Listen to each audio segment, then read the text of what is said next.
నమస్కారం. నేను మీ పని Bhaskar, Hyderabad. Welcome to Pasumarthi astrology centre. Please do subscribe my channel for more videos. Video నచ్చినట్టయితే like చేయండి, అలాగే మీ బంధుమిత్రులు శ్రేయోభిలాషులకి కూడా షేర్ చేయండి.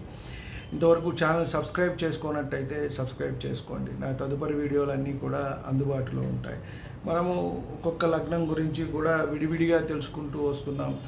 ఏ ఏ యోగకారక గ్రహాలు ఏవేవి ఉంటాయి, అలాగే ఏ మహర్దశల్లో అవి అనుకూలిస్తాయి, అలాగే ఏ స్థానాల్లో ఉన్నప్పుడు అనుకూలిస్తాయి, అలాగే మనం మళ్ళీ చూసుకునేటప్పుడు షడ్బలాలు కూడా పరిశీలించాలి. గ్రహాలకు ఉచ్చ స్థానాలు, నీచ స్థానాలు, మూల త్రికోణాలు, అలాగే శత్రుస్థానాలు, నీచ స్థానాలు ఇవన్నీ కూడా ఉంటాయి. కాబట్టి ఇవన్నీ కూడా మనము పరిశీలించుకుంటూ ఉండాలి.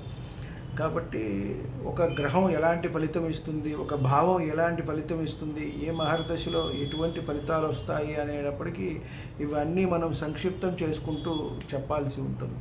కాబట్టి ఈ వీడియోలో మనము వృషభ లగ్న జాతకులకు యోగకారక గ్రహాలు ఏవేవి ఉంటాయి, అవి ఎక్కడెక్కడ ఏ ఏ స్థానాల్లో కలిసి ఉన్నట్టయితే అవి ఫలితం అనేది సిద్ధిస్తాయి ఆ లగ్న జాతకులకి. మళ్ళీ అవి రవితో అస్తంగత్వం చెందాయా, లేదా వక్రించి ఉన్నాయా, నీచపడ్డాయా, ఇవన్నీ కూడా చూడాలి. రాహుకేతువులతో కలిసి ఉన్నాయా, ఇవి ఒకటికి రెండు సార్లు మనం చెప్పుకునేవే. ప్రతి వీడియోలో చూసినట్టయితే అంతా ఒకేలాగా ఉంటుంది.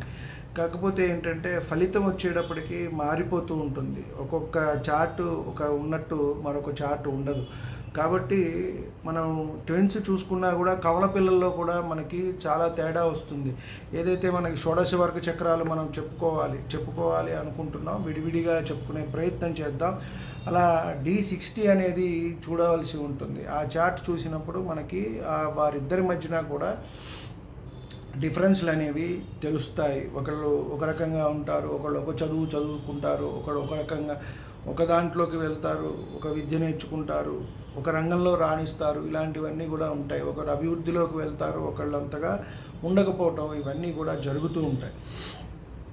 ముఖ్యంగా మనం తీసుకున్నట్టయితే వృషభ లగ్న జాతకులకి ఈ నవగ్రహాలు ఎక్కడెక్కడ ఉన్నట్టయితే మనకి యోగకారక గ్రహాలు ఉంటాయి. అలాగే యోగకారక గ్రహాలు ఏవే ఉన్నాయి, అలాగే గ్రహాలు కొన్ని కలిసినప్పుడు ఏ ఏ స్థానాల్లో ఉన్నప్పుడు వీరికి అనుకూలంగా ఉంటుంది అనే అంశాన్ని మనం తెలుసుకునే ప్రయత్నం చేద్దాం.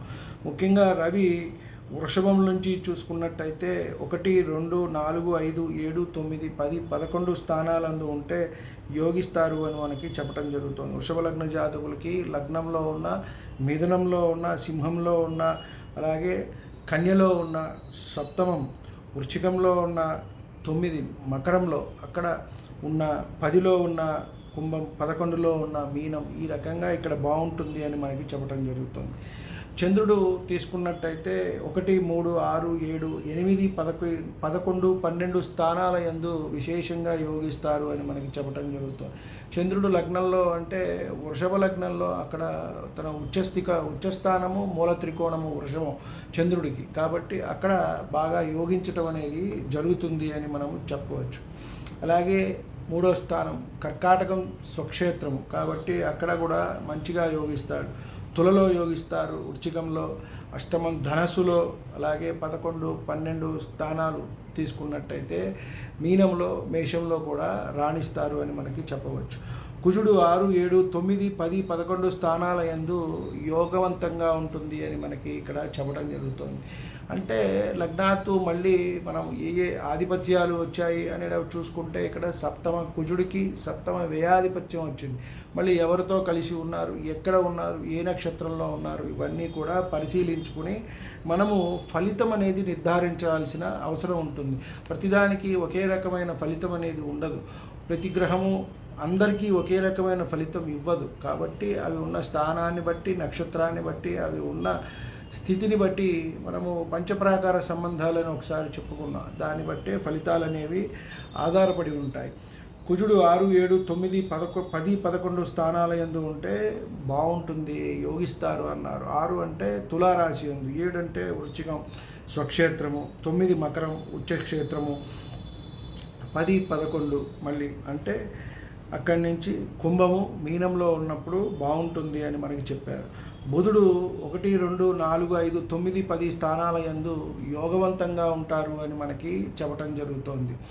గురువు 1, 3, 6, 8, 11, 12 స్థానాల యందు యోగిస్తారు అని చెప్పటం జరుగుతోంది.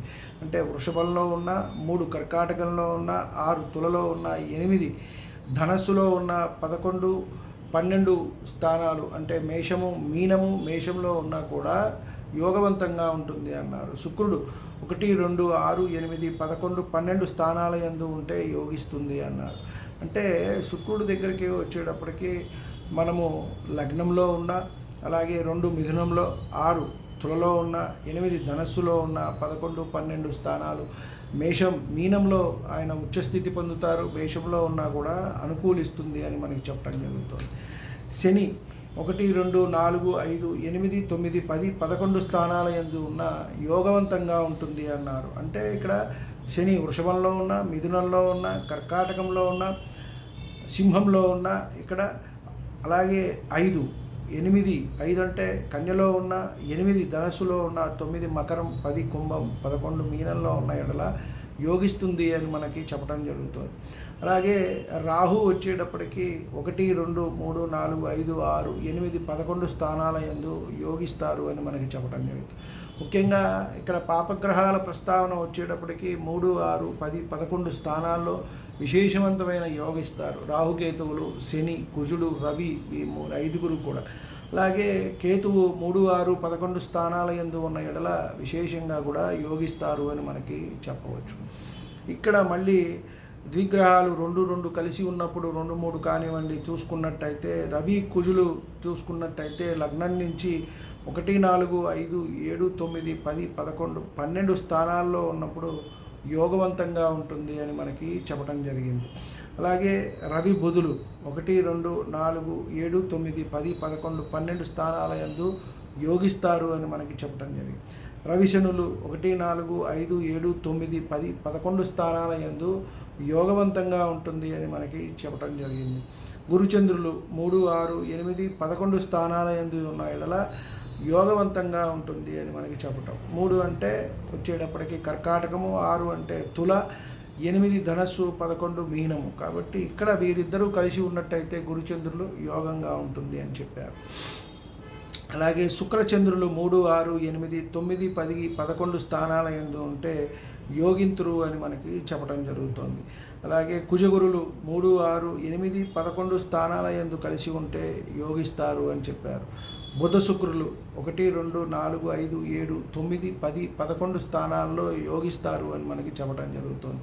గురు శుక్రులు మళ్ళీ 3, 6, 8, 11 స్థానాల్లో, అంటే వృషభ లగ్నానికి మనం 3 తీసుకుంటే కర్కాటకం, 6 తుల, 8 ధనస్సు, 11 మీనం. కాబట్టి ఈ స్థానాల్లో యోగిస్తారు అని చెప్పారు. కుజశనులు లగ్నమును లగాయత్తు అంటే వృషభ లగ్నంలో ఉన్న, చతుర్థంలో ఉన్న, పంచమంలో ఉన్న, సప్తమంలో ఉన్న, భాగ్యము, దశమము, లాభము ఈ స్థానాల్లో ఉన్నప్పుడు విశేషవంతమైన యోగం ఉంటుంది అని మనకి చెప్పడం జరుగుతుంది. ముఖ్యంగా మనం తీసుకున్నట్టయితే ఇక్కడ లగ్నము, కేంద్రాధిపతులు, కోణాధిపతులు వీరి కలయిక విశేషంగా ఉంటుంది. ఇక్కడ లగ్నాధిపతి శుక్రుడు, చతుర్థాధిపతి రవి, పంచమాధిపతి బుధుడు, అలాగే సప్తమాధిపతి కుజుడు, దశమాధిపతి వృషభ లగ్నానికి యోగకారకుడైన శనితో కలిసిన వాళ్ళు కూడా ఇక్కడ విశేషవంతమైన యోగాన్ని అనేది ఇస్తారు. ఇక్కడ మళ్ళీ మనం చూసుకున్నట్టయితే లగ్నానికి ఇక్కడ యోగకారకుడే మళ్ళీ ఇక్కడ కొన్ని లగ్నాలకు మనం తీసుకున్నట్టయితే శత్రువులు కూడా అవుతూ ఉంటారు. ఉదాహరణకి మారకాధిపతులు మనకి ఉన్నారు.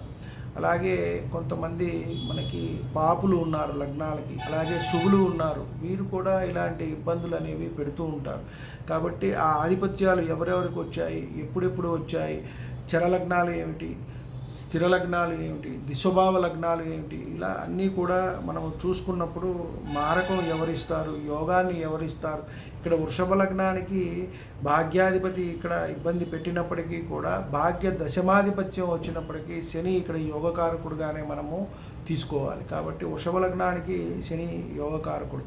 కొంతమంది బుధుడిని మాత్రమే తీసుకోవడం జరుగుతుంది ఇక్కడ, కానీ శని కూడా యోగవంతంగా ఫలితాలు ఇవ్వటం అనేది జరిగింది. ఇది కొందరి అభిప్రాయము, అలాగే కొందరి వాళ్ళ ఎక్స్పీరియన్స్లో మనకి చెప్పినది మనం చూస్తూ ఉంటే మనకి తెలుస్తుంది. కాబట్టి ముఖ్యంగా కేంద్ర కోణాధిపతుల కలయిక రాజయోగం అనేది ఇస్తుంది. కాబట్టి యోగకారకులు ఎవరెవరు, ఆయా దశలు ఎప్పుడు వస్తాయి అనే ఫలితాన్ని మనం చూసుకొని ముందుకు వెళ్ళినట్టయితే మనకి మంచి జరగడానికి అవకాశం ఉంటుంది. వీడియో నచ్చినట్టయితే లైక్ చేయండి, మీ బంధుమిత్రులు శ్రేయోభిలాషులకి కూడా షేర్ చేయండి. ఇంతవరకు ఛానల్ సబ్స్క్రైబ్ చేసుకున్నట్టయితే సబ్స్క్రైబ్ చేసుకోండి.